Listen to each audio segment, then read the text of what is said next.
Yan na. So sa lahat ng walang sawang taga-subaybay sa ating palatuntunan, ang paglalakbay ng panampalatayang Katoliko, at sa ating YouTube channel, ang pagsisiwalat ng katotohanan kasama niyang lingkod Brother Tata Rosal, sa ating mga kapatid ng mga OFW sa iba't ibang bahagi ng daigdig. Magandang umaga, magandang gabi, magandang hapon. Sa lahat, sana nasa mabuting kalagayan po kayong lahat. Ating i-greet muna si Reverend Father Gilbert Ombrosa from Milan, Italy. Siya po ang active na aming spiritual advisor sa punto por punto sa Ate Maria. At saka mayroon pa din kaming special na edition tuwing first Monday dito sa atin, Monday na kay 2 AM. 2 AM, madaling araw, alas 2 po ng madaling araw dito sa Pilipinas. So yun ang nag-sacrifice po tayo. Tama, Brother Wendell. And then, mayroon pong private Bible study, yung gawa namin kagabi, twice a month trend. Sa second Saturday at saka fourth Saturday. Sa punto por punto is from Wednesday to Sunday, every 8 PM until 10 PM. Ngunit sa Sabado at sa Linggo, doctrinal exposition, Catholic doctrinal, worldwide Catholic doctrinal exposition. Ibig sabihin, tanungan diretso, wala nang paksa, wala nang topic na i-discuss, tanungan diretso. Ngunit sa Miyerkules, Wednesday, Thursday at saka Friday, Bible study. So mayroong i-assign na mag-discuss, mag-present ng paksa, tapos open forum. So yun, Reverend Father Darwin Digano, isang exorcist sa Diocese of Bohol sa Tagbilaran, at sa lahat nating magkasamahan, lalo na sa ating magkasamahan sa National Board of Governors, led by Brother Ryan Beliano, ang National President, sa lahat nating kasamahan, at saka ating National Spiritual Director sa CFD, Reverend Father Fran Villegas, ang National Theological Director, Reverend Father Abi Garnyosa, at saka sa National Apologetics, Apologist Director, Reverend Father Enoch Lucas. Silang dalawa po ang former na mga advisor, spiritual advisor sa Catholic Faith International. So, humingi muna tayo ng panalangin sa ating mahal na banal na Espiritu, sa ngalan ng Ama, ng Anak, ng Espiritu Santo. Amen. Halina, Espiritu Santo, punuin mo ang puso ng mga sumampalataya sa iyo, at pag-alabin mo sa kanila ang init ng iyong pagmamahal. Isugo mo ang iyong Espiritu, at lahat sila'y muling magbabalik loob at mabago mo ang larawan ng mundo. Manalangin tayo. O Panginoon, nasa pamamagitan ng liwanag ng iyong Espiritu Santo, tinuruan mo ang puso ng iyong mananampalataya na naway sa pamamagitan din ng Espiritu Santo, kami manatiling mulat sa katotohanan at laging nagagalak sa iyong pagkalingkod, sa pamamagitan ni Kristong aming Panginoon. Amen. Sa ngalan ng Ama, ng Anak, at ng Espiritu Santo. Amen. So once again, welcome po sa ating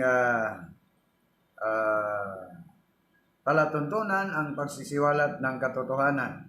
Then, special natin na pasalamatan si kapatid na Hiraya, isang OFW sa Hong Kong. Siya po ang nagpadala nito.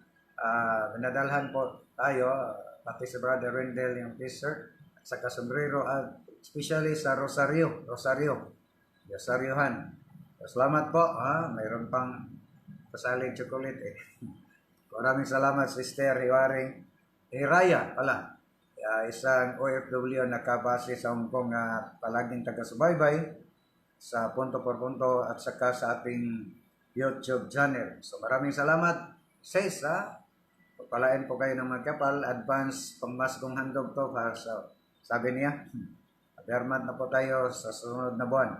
So, ating talakayin muna bago natin ang patungkol sa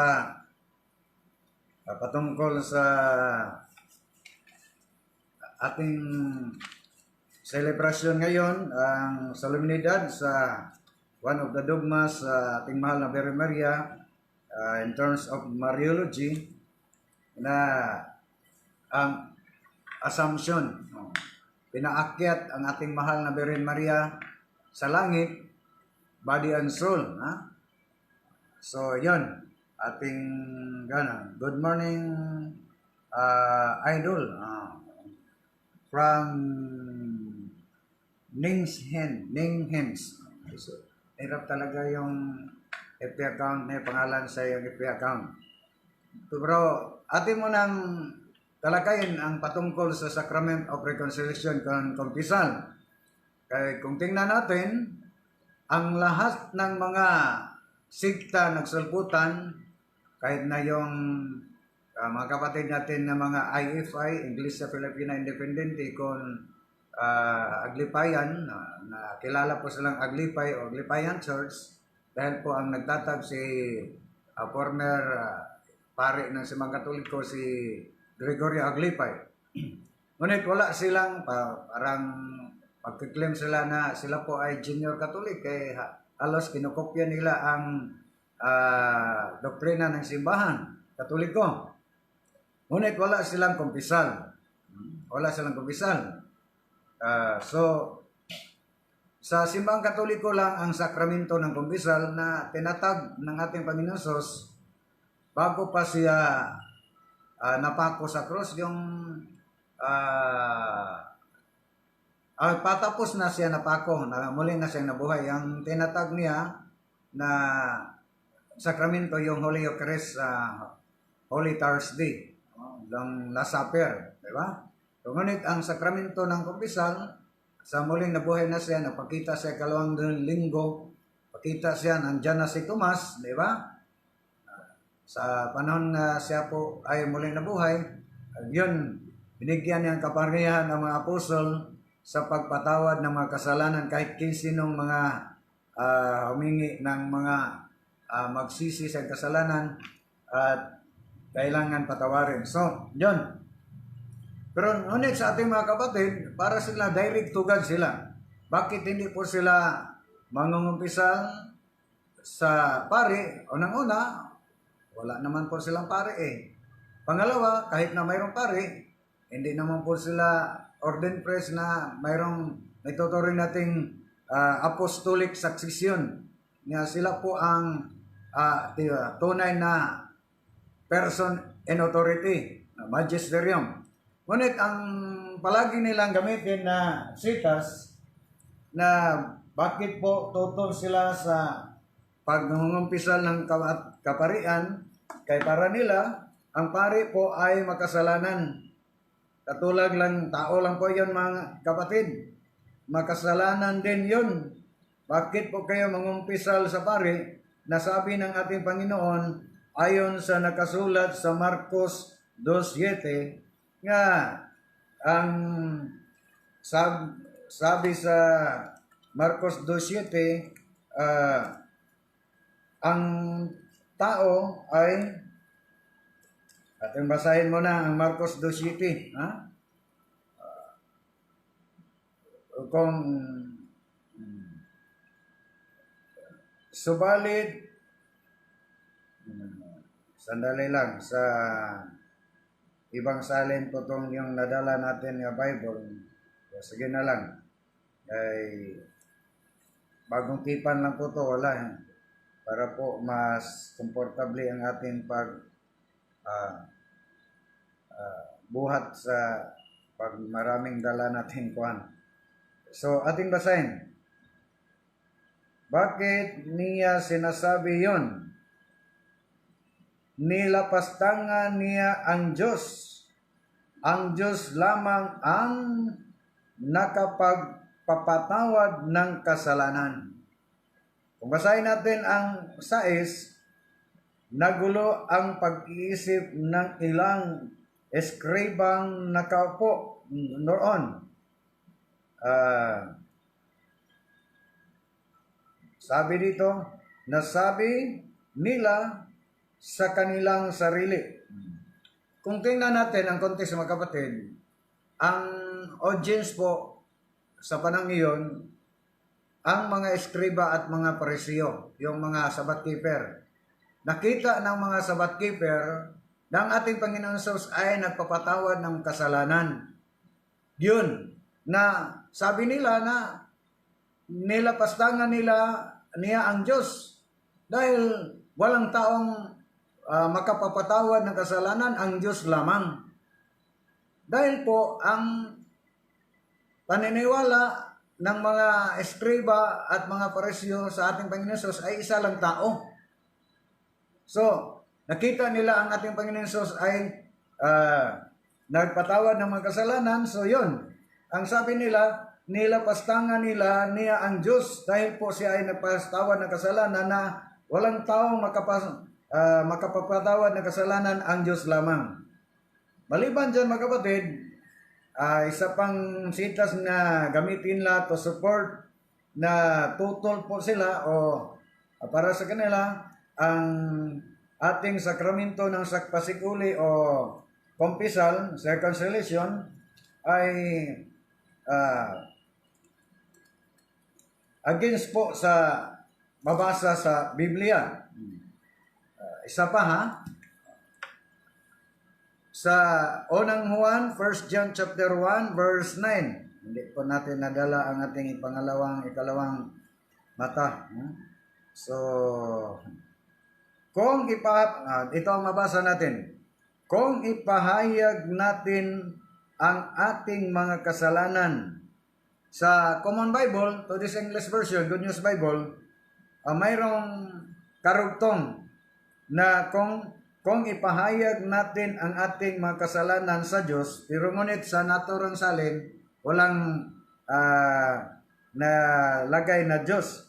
Siya ay tapat at banal at tayo'y patatawarin sa ating mga kasalanan.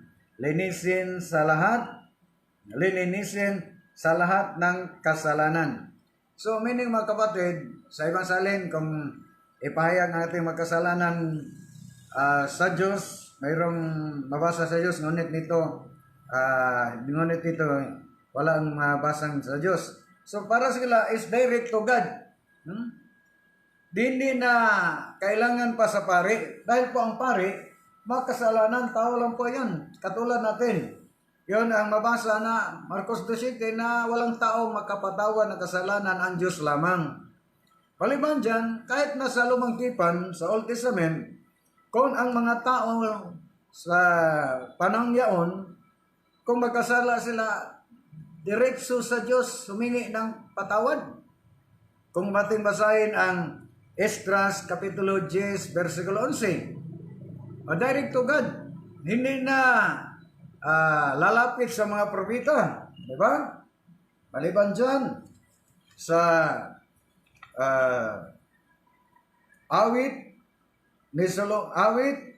yun sa Bisaya, Salmo yun, pero sa Tagalog, awit, 32:5, na kung magkasala tayo, ay humingi tayo ng kapatawaran sa Diyos. So, direct to God. Bakit po kayong Katoliko nangungumpisal kayo sa pari, na ang pari po ay tao lang, katulad natin, makasalanan din. Yun. Yung dalawa lang natin gamitin, na tatlo, na mga sitas. So, ating i-reconcile. Unang-una, yung Marcos 2:7, kung tingnan natin ang context niya, yung nagsabi na nilapastangan niya ang Diyos dahil po siya ay nagpatawad ng kasalanan dahil walang taong makapapatawad ng kasalanan. Ang tanong, sino pa ang nagsalita sa naturang sitas? Hindi yun salita ng ating Panginoong Hesus, salita yun ng mga Pariseo at Eskriba, yung kaaway po ng ating Panginoong Hesus, ang hindi naniwala ng ating Panginoong Hesus. Yun, kay para sa kanila, ang tao ay hindi makapatawad ng walang kapangyarihan magkapatawad ng kasalanan. Kung ating literal mga kapatid, delikado po yung naturang turo ng ating mga kapatid sa iba't ibang sikta na wala na po sa sakramento ng kapisal. Parang, o sa Bisaya pa, magdinumtanay po sila. Nandyan ang hatred, di ba? Ibig sabihin, ang kanilang pastor, pag magkasala sila sa kanilang pastor, ay hindi na sila humingi ng patawad sa kanilang pastor dahil ang kanilang pastor ay hindi makapapatawad ng kasalanan. Tao lang. Ibig ba sabihin, di ba? Ngunit, ano po ba ang sagot ng ating Panginoon Sus sa tuligsa ng mga Pariseo at Eskriba? Sa panahon nga nakita ng mga Eskriba at mga Pariseo ng ating Panginoon Sus ay nagpatawad ng kasalanan. Anong sagot? Ating pakinggan ano po ang sagot ng ating Panginoon Sus sa versikulo 10. Yun, ito na ang salita ng ating Panginoon Sus. Patutunayan ko sa inyo na akong anak ng tao. Sibali, tumutukoy yun sa sarili ng ating Panginoon Sus, yung akong anak ng tao ay may kapangyarihan magpatawad ng kasalanan sa lupa. Sinabi niya sa lumpo, bumangon ka, buhatin mo ang iyong higaan at umuwi ka na. So, malinaw na malinaw mga kapatid na ang ating Panginoon Hesus bilang anak ng tao may kapangyarihan sa pagpatawad ng kasalanan dito sa sanlibutan. At na ang naturang kapangyarihan ng ating Panginoon Hesus na magpatawad ng kasalanan dito sa sanlibutan, ibinigay niya sa kanyang mga apostol. Yun ang ating mabasa sa Gospel po ni St. John sa panahon na ang ating Panginoon Hesus ay muling nabuhay. Nagpakita siya ng kaniyang mga alagad sa isang lawak, mga kapatid, dahil po takot na takot ang mga alagad kay pinatay ang ating Panginoong Hesus, ang ilang guro, di ba? Takot na takot. Yun nga, sa pagpakita ng ating Panginoon sa kanila, kahit na nandyan sila sa loob ng isang silid, bigla lang pumasok ang ating Panginoon Hesus at nagsabi, yun, San Juan 20:19, ating basahin. Hirapan po tayo kaya nakalimutan natin ang ating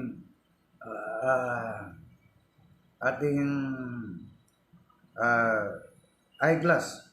Yun, ating basahin. Pagkasabi niya nito, ating basahin sa 19. Nang gabing iyon ng linggo. Sato po. Ibig sabihin, araw ng linggo, Sunday.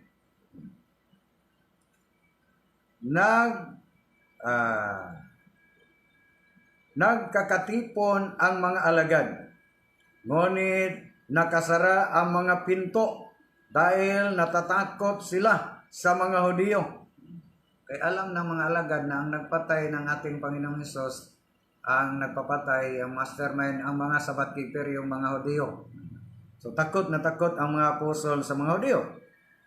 Dumating si Hesus at tumayo sa kanilang kalagitnaan at binatig sila, kapayapaan ang sumasa inyo. Yun. 20. Pagkasabi niya nito, ipinakita niya sa kanila ang kaniyang mga kamay at tagiliran. Tuwang-tuwa ang mga alagad dahil nakita nilang muli ang kanilang Panginoon. Nagsalita uli si Jesus, kapayapaan ang sumainyo. Isinugo ko kayong tulad ng pagkasugo sa akin ng Ama. O, mayroong utos, ha? Mayroong utos, inutosan. Ano pong utos? Ng ating Panginoon sa kaniyang mga alagad. Pagkasabi niya nito, hiningahan niya sila at sinabi sa kanila, binasbasan, ha? Tanggapin ninyo ang Espiritu Santo. Ang patawarin ninyo ng mga kasalanan ay napatawad na. Ang hindi ninyo patawarin ay hindi pinatawad. So malinaw na milyon ng mga kapatid na ang kapangyarihan ng ating Panginoon Jesus na magpapatawad ng kasalanan dito sa lupa, dito sa liputan, iyang binigay niya sa kanyang mga alagad sa panahon na siya po ay napakita, sa panahon na siya ay muling nabuhay. Yun ang dahilan na ang nagtatag ng sakramento po ng kumpisal o reconciliation ng ating Panginoon Jesus at binigyan ng kapangyarihan una ang kanyang mga alagad. Ang tanong, na-exercise ba yung kapangyarihan ng mga alagad?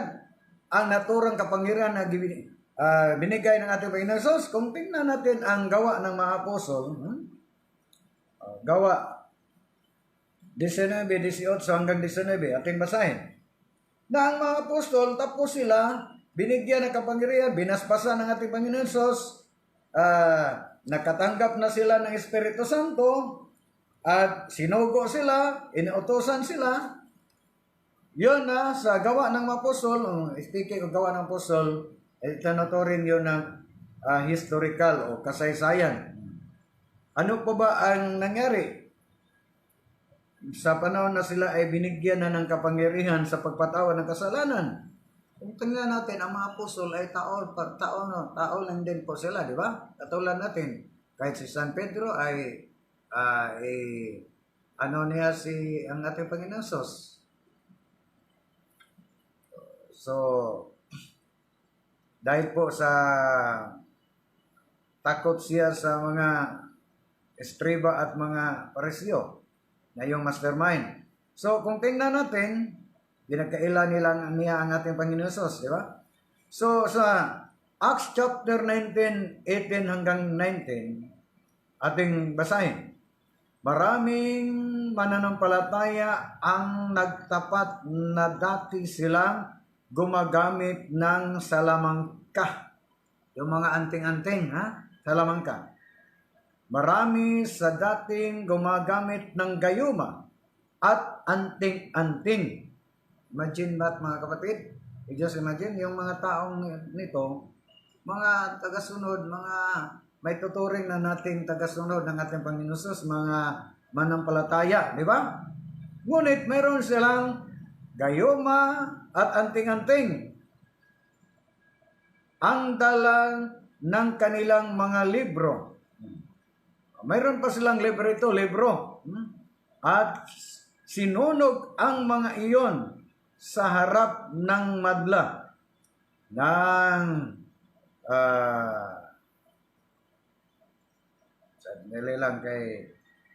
nang sumahin nila ang halaga ng mga iyon, nakita nilang umabot sa 60 libong piso. 60,000 piso. You just imagine mga kapatid, 60,000 ang halaga sa kanilang ang dinala nila at nagtapat sila. Nangungumpisal siya. Sa ibang saling, mabasa nila na nangungumpisal siya. sa ibang salin. Ngunit dito, hindi. Pero mabasa natin na nagtapat sila na sila po ay mga salamangka. At mayroon silang gayuma at anting-anting.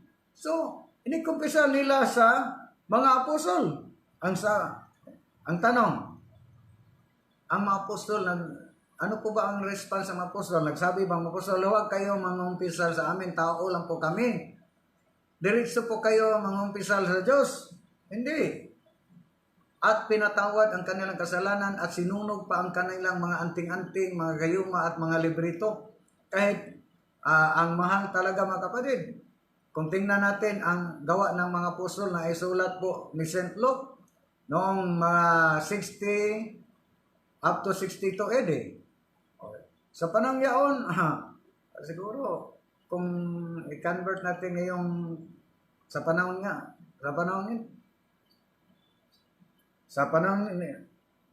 iyon, baka bilyon na yon, di ba? So, mabasa natin mga kapatid na kahit na ang mga apostol nagpapatawad ng kasalanan pag may lumapit sa kanila. So, in-exercise nila ang kapangyarang binigay ng ating Panginoon Jesus na magpatawad ng kasalanan. Maliban dyan, kung tingnan natin si propeta, yung last prophet na si St. John the Baptist, di ba? Ating basahin. Nagpatawad din siya ng kasalanan bilang isang hinirang ng Diyos, authority, person of authority. Saan po natin mabasa? Marcos 1:5. Ating basahin. Pinupuntahan siya ng lahat mula sa buong Judea at sa Jerusalem. Kung ating basahin munang basahin ang 4 para po maintindihan po tayo sa lahat ng nakikinig o nakasubaybay po. Ang pangangaral ni Juan Bautista. So yun ang heading. Ating basahin ang 4 muna. At lumitaw nga si Juan sandali lang. At lumitaw na nga si Juan Bautista sa parang at nangaral sa kailangan ng mga taong magsisi at magpabautismo kung ibig nilang mapatawad ng Diyos. So, nangaral si San Juan Bautista at nanawagan po ng mga taga Samaria at taga Judea at sa Jerusalem na kailangan magsisi sila sa kanilang kasalanan at para mapatawad ang kanilang mga kasalanan. Sa 5, pinupuntahan siya ng lahat mula sa buong Judea at Jerusalem at binabautismuhan niya sila sa ilog ng Jordan ang lahat ng nagtatapat ng kanilang mga kasalanan. So meaning, sino po ba ang nilapitan ng mga manampalatayang taga Judea at Jerusalem? Si San Juan Bautista. Kang Juan Bautista po sila ang nagtapat sa kanilang kasalanan o nangumpisal. Ano po ba ang response ni San Juan Bautista? Nagsabi ba si San Bautista nga, huwag kayo mangumpisal sa akin, huwag kayo magtapat sa akin ng iyong kasalanan. Sa Diyos po kayo, dahil tao lang po ako. Hindi. Diba? Pinatawad sila at binabautismohan pa. Ang damit ni Juan ay yari ng yung sa isna. So mga kapatid, ang sakramento po ng reconciliation ay tatag ng ating Panginoon Hesus sa panahon nga siya po ay muling nabuhay at ibinigay niya ng naturang kapangyarihan sa kaniyang mga alagad. Kung tingnan natin, sa panahon na ang ating Panginoon Hesus ay nagpakita sa kaniyang mga alagad sa San Juan 20:19 hanggang 23, at binigyan nila ng kapangyarihan ang mga apostol. Sa panahon yaon, wala pa si Apostol Pablo. Si Apostol Pablo sa panahon yaon ay isa pang Saulo. Diba? Isa pang mag-uusig ng iglesia na tatag ng ating Panginoon Jesus. Yun ang dahilan sa Gawa 9:4 hanggang 11 hanggang 16, nagpakita mayroon ng permiso si Saulo na magpunta siya sa Jerusalem para patayin niya ang lahat ng tagasunod ng ating Panginoon Jesus. Ngunit doon sa may daan sa Damasco, napakita niya ang kanya ating Panginoon Jesus, at may narinig siyang tinig mula sa langit, Saulo, Saulo, bakit mo ako inausig? Kayo ba Ginoo ang aking inausig? Ako po. Di ba? At hindi na siya makakita, nabulag siya, at inutusan sa Ananias na puntahan si Saulo, at tumanggi pa sa Ananias. Sinang nagutos ni Ananias? Ang ating Panginoon Jesus, Ananias, puntahan mo si Saulo. Tumanggi pa si Ananias dahil po may alam siya na si Saulo ay isang kasalanang tao, mamamatay tao. At sabi ng ating Panginoon Jesus, puntahan mo siya kay pinili ko siya. Ano po ba ang nangyari? Pagpunta, bininyagan ni Ananias si Saulo at muli siya nakakita, yun, na pinili siya ng Diyos. So mga kapatid, kung tingnan natin, si Saulo, sa panahon na ang ating Panginoon Jesus ay nabigay ng kapangyarihan sa kanyang mga alagad, yun lang 11 apostol, kaya wala na po si Judas, di ba? Ngunit, panahon po si San Pablo, mabasa natin nga siya po ay nagpatawad ng mga kasalanan. Kung ating basahin ang 1 Corinthians chapter 2, verse 10, panahon na siya ay pinili at bininyagan siya at pinapatungan siya ng kamay. Kung ating basahin ang Gawa 13:2 hanggang 3, tapos na bininyagan, binapautisma ni Ananias si Saulo, nagpunta si Saulo kang San Pedro, Galatia 1:15, nakikita po siya ni San Pedro at nakasama mga 15 araw o 15 days. At sa panahon yaon, ang mga apostol ay nagtipon-tipon sa Gawa 13:2 hanggang 3, at pinapatungan nila si Saulo ng kamay at inuutosan na mangaral. So, at sa Bernabe, tapos na pinatungan ng kamay si Saulo o Pablo ng mga apostol, sa ibig sabihin, inordinahan si Saulo ng mga apostol. Kahit na ang Diyos ay napakita sa kanya, may proseso, bininyagan siya at pinapatungan siya, inordinahan siya ng mga apostol at inuutosan na mangaral ng Ebanghelyo. Ano po ba na ang resulta na tapos na pinapatungan ng mga kamay si Saulo o San Pablo ng mga apostol, naging pari na po siya. Kung ating basahin ang Roma 15:16, sabi ni San Pablo, tapos siya ay pinatungan ng mga kamay o inordinahan na po siya ng mga apostol. Dahil po ang mga apostol pwede sila mag-ordina, sila po ay mga alagad, sila po ay bilang mga teaching authority, magisterium, di ba? Basahin natin sa 1 Timothy chapter 4 verse 14. Ang mga apostol ay nagpapatong ng mga kamay sa mga,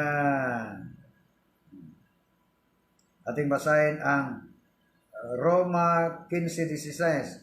Gayon man, lakas loob pa rin akong sumulat ukol sa ilang bagay para paalalahanan ni kayo, dahil binigyan ako ng Diyos ng karangalang maging isang lingkod ni Hesus Kristo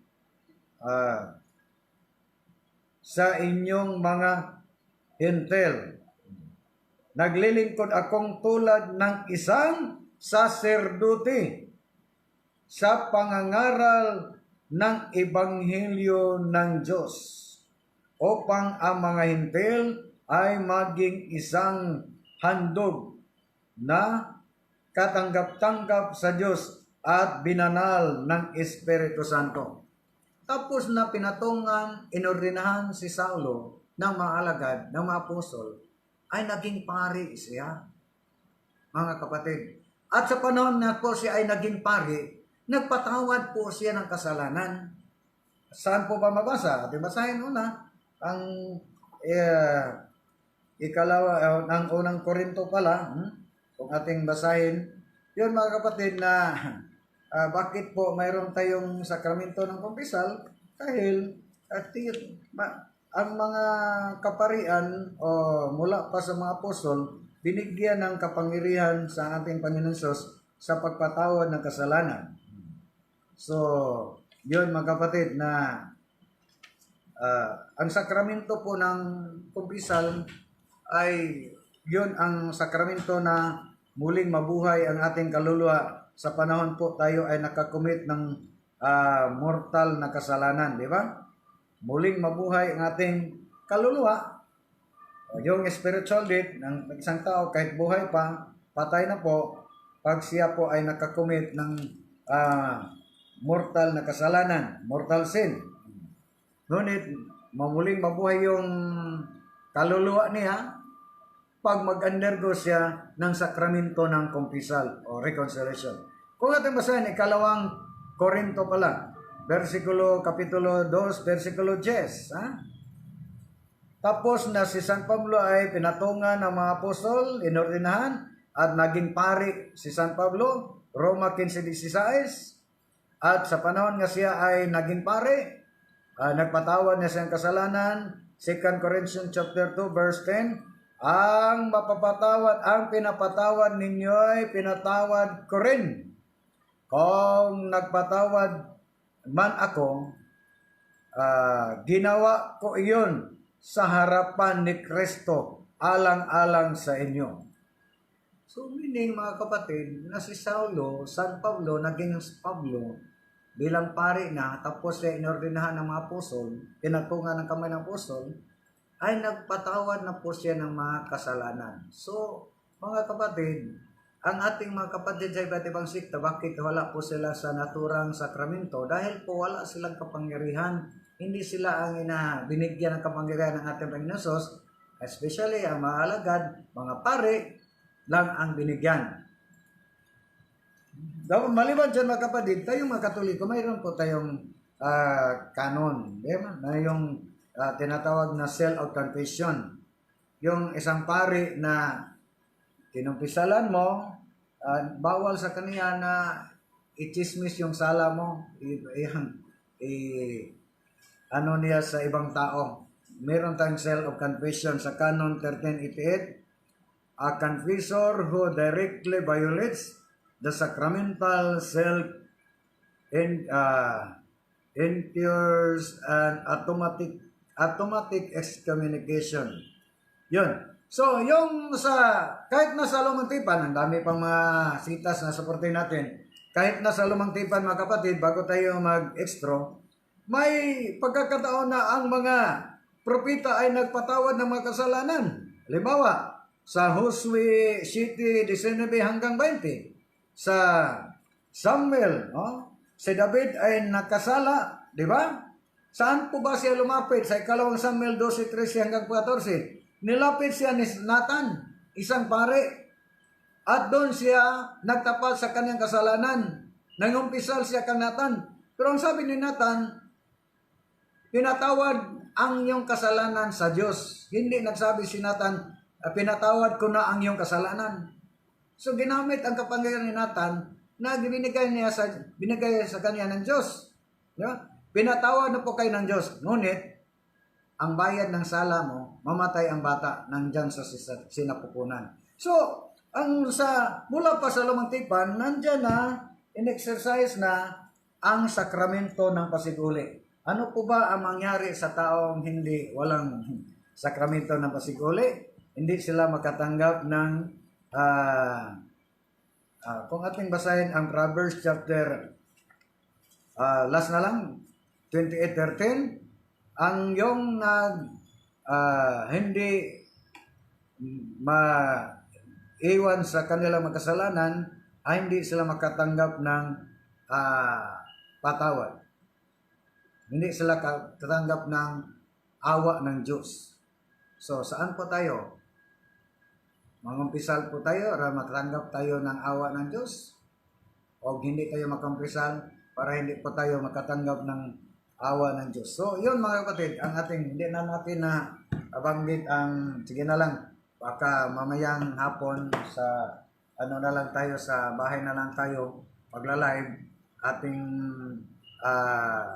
italagayin ang, ang patungkol sa assumption. So, happy being kang Judge Logan, atin mo nang basahin. Florencia Camus Valdez, Jujo pala, Lupin, Chris and Rosal, happy being. Noran Heraldizo, Herbert Magwali, kala ko Herbert Bautista Minsky, Rosal, good morning daw. Direct from good morning. So, ang daming, sige. Maraming salamat sa inyong pagsubaybay sa lahat ng mga viewers. Nandiyan pala. Tapos na, shout out. Sino po? Yan. Imjen Marzun. Shout out ko sa akong anak nga si Saiki. Kung saan pagbasa yun. Hirap, parang hapon.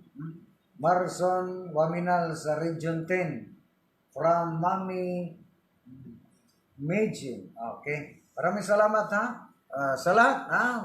Magandang umaga. So wala po tayong tamang oras sa pagpatuloy. Sorry po na hindi natin acknowledge ang lahat. So maraming salamat. Ating partner Master Control, Barjo Berobanti, Production Head, Brad Manuel Ronquillo Jr., ating Chief Executive Officer, Reverend Father Daryl Sales, at saka ating Station Manager, walang iba, ating pinakamahal na Archbishop Martin Sarmiento Muad, sa ngalan po ng ating mga kasamahan sa Catholic Faith Defender, sa Osami City Chapter, sa Evangelist na person, STDF, ang Radyo Kampana, yung radyo ng simbahan, yung lingkod, Brother Tatusal. Kami po, nais po kayong batiin. God bless us all.